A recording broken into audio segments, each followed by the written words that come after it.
Trigger warning. Story contains descriptions of verbal and physical assault. The fluorescent lights of the emergency department buzzed overhead as Lily checked the vitals of her elderly patient for the third time in an hour. At 24, she was already a seasoned emergency nurse with the weary eyes to prove it. Today, she was not only juggling 6 critical patients but also mentoring David, a 30-year-old new graduate who shadowed her with earnest attention to her every move. 8 hours into her shift without a break, Lily's stomach growled in protest as she recorded the declining numbers on the chart. The 85-year-old man before them had arrived unconscious after a fall, his pupils fixed and dilated. The hallmark sign of impending brain death that every emergency worker recognized with a heavy heart. His vital signs continued to deteriorate despite their careful ministrations. When the patient's wife arrived, her eyes red-rimmed but resolute, she had immediately produced a properly documented DNR order.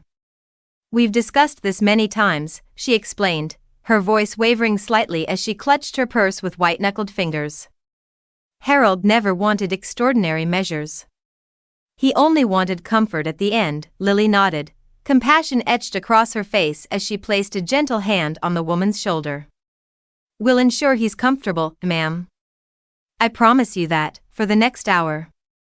Lily and David administered comfort care, their movements efficient yet gentle as they tended to a man whose life was slipping away with each labored breath.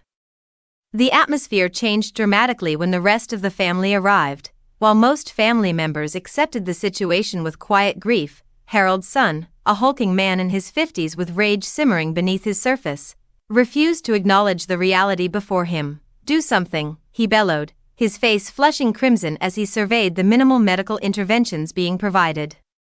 "You can't just let him die."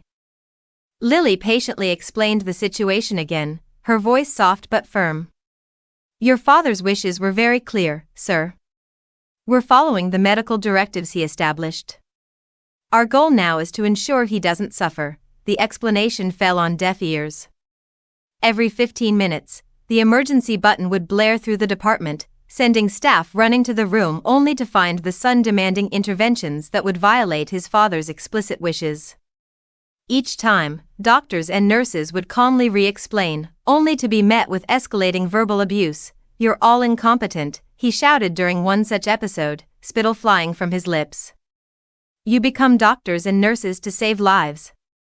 But you're just standing there watching him die." The other family members shrank into the corners of the room, embarrassment coloring their faces as they muttered apologies that Lily acknowledged with a tired nod.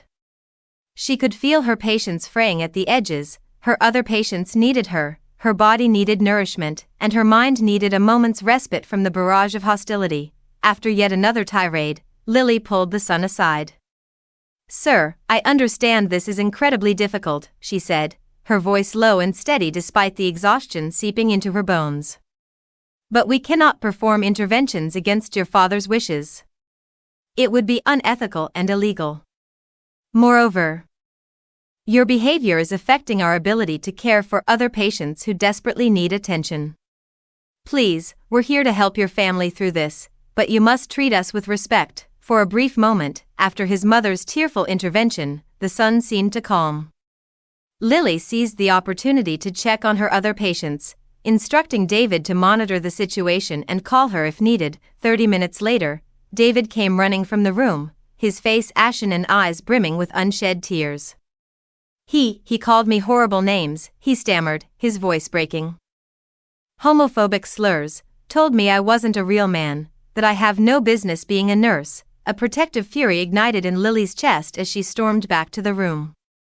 She had weathered personal attacks before, but watching this man tear apart her mentee, someone under her protection, crossed a line she could not ignore. "You will apologize to my colleague immediately," she demanded, positioning herself between David and the aggressor. "I've warned you about your behavior.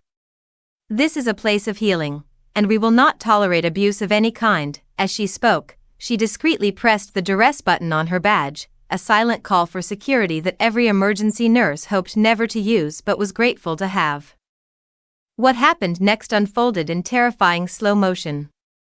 The son's face contorted with unbridled rage as he raised his hand to strike David, who managed to back toward the door. But Lily, standing protectively in front of her mentee, had nowhere to retreat. The man lunged forward, grabbing her shoulders with punishing force and slamming her against the wall. His hands began to move toward her throat, fingers splayed in a gesture that promised violence. In that moment, instinct overrode training. Lily's fist connected with the man's face in a desperate act of self-preservation. Security burst into the room seconds later, pulling the attacker away as colleagues rushed to Lily's aid. Hours later, bruises blooming across her ribs, Lily sat in a quiet room filling out incident reports. The hospital administration's response came the next day, not with support, but with pressure. They wanted her to sign an apology letter to the man who had assaulted her, citing the emotional distress of losing a parent. "Just move on," advised her friend when Lily called, outraged at the suggestion. "You should have been more understanding. His father was dying." Alone in her apartment that night, ice pack pressed against her bruised side, Lily wondered if she had failed somehow. Had she not shown enough compassion? Should she have allowed herself to be strangled to avoid escalation? But beneath the doubt lay a firm conviction: healthcare workers don't go to work expecting to be assaulted.